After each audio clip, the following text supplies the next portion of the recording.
Ang Team Charis ba na sina Charlie and Sneer ang big winner?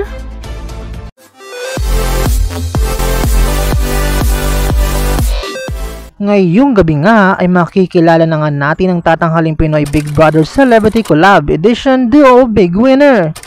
Dahil ayon nga sa latest tally votes ay sobrang dikit nga ng labanan at hindi nga natin mawari kung sino nga ba ang nangunguna sa botohan. Kaya naman ituloy lang ang pagsuporta sa paborito mong duo housemates. Sino kaya sa mga duos ng Team Rawi, Charis, Breka at Asver ang tatanghaling Pinoy Big Brother Celebrity Collab Edition Big Winner? Tutok na dahil malapit na nga natin makilala ang Big Winner. Ikaw, sino ba ang Big Winner mo? For more videos, just don't forget to like, share, and comment, and don't forget to subscribe!